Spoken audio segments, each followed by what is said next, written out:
Representing, can you explain the organization? We have multiple. National Medical Marijuana Coalition and Citizens for Human Rights. Okay. Thank you, sir. Wishing to speak in opposition to House Bills 4271 and Senate Bill 660? Just 660. 4271 I support with some changes.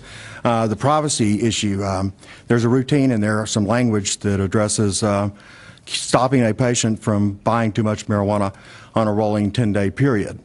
I oppose that because basically this data would be kept at individual sites, at individual provisioning centers. It wouldn't prevent a patient from in a rolling 10-day period from buying too much. It would simply report on that patient or report on that caregiver. So there would be, the patient may not even realize that they've exceeded the prescribed amount.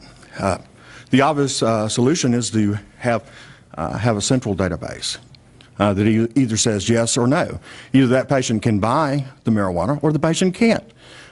We don't want our patients getting in trouble if they buy 2.75 ounces over a 10-day period. Some of our patients are very sick. Some of our patients have mental conditions, such as a common one is lupus. Patients have memory problems. They get holes in their memory. So if they walk in and they buy 2.75 ounces, we don't want the police in their homes. So the simple thing is to maintain a central database, and when that patient goes in and buys, and let's say they would exceed the amount, then the answer is no, you can't buy it. And that's the way, you know, most systems work. And so that's been my concern when I've been looking at these bills, is what will happen structurally when they're implemented. 5104 I support.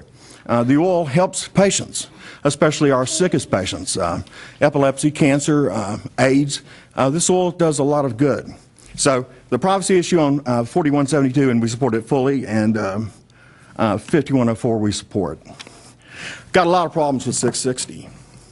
The first problem I have is the pretenses on which it was brought before the legislature. I look at the statements made by the principals, and the statements are that we're going to produce a pharmaceutical product. Brent Zettel, I think that's the way his name is pronounced, made that. He said, with no testing or standards, nobody knows what Michigan patients are smoking. We've reached the first cardinal rule of pharmaceutical manufacturing. It doesn't have any safety bells or whistles. Well, he's in a copper mine. He wants to grow marijuana in a copper mine. That's a single point of failure for our patients. But even more than that, it's poisonous. It didn't take me very long. I Googled it. I didn't do a lot of due diligence. I Googled it. That mine is one of the most contaminated places on earth. The levels of arsenic are hundreds of times allowed levels. The levels of radiation are hundreds of times. It's got chemicals in it like cobalt, that any exposure is terrible. Antimony is terrible. Actually, you know, when you look at this mine, we looked at core samples, which is the way you determine across the entire spectrum. And there's lots of other core samples, you know, lots of studies out there. I'm saying the data's not rare, where they actually drilled this mine out at various locations. And it was fairly consistent. If you look at the chart that I provided now, you know, we've got fungus and bacteria, and they made claims that there wasn't fungus and bacteria in the mine, but there is. There's lots of it. As a matter of fact, this gentleman here really liked bacteria, and when he described it, he described the pillars of bacteria, gram-negative bacteria. This is a picture of the fungus that's in the mine. Mines aren't sterile places, folks. Excuse me, sir. Sorry, are you speaking to a particular location where this could potentially be grown under this bill? This is the person that wants to grow our marijuana. Okay, this is Prairie Systems, who grows all of Canada's marijuana. And I think it's important to talk about this because, quite simply, you know, this company, if they had proceeded in their business endeavor, would have been supplying marijuana for thousands of people. And they would have been poisoning us because if you look at the studies, and that's what I like to do is the science, the first thing we got to look at is asbestos.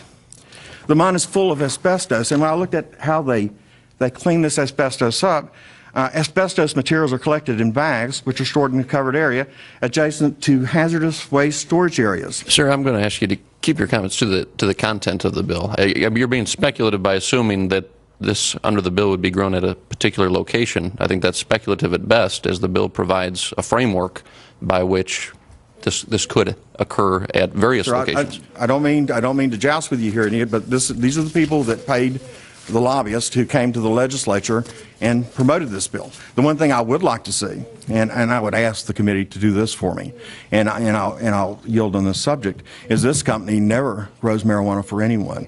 And I ask you to look at this study, because this company, this corporation who grows marijuana in Canada for people, came to the state of Michigan and asked you and deceived you fine folks and told you that we do things, we grow pharmaceutical weed, and that was a lie.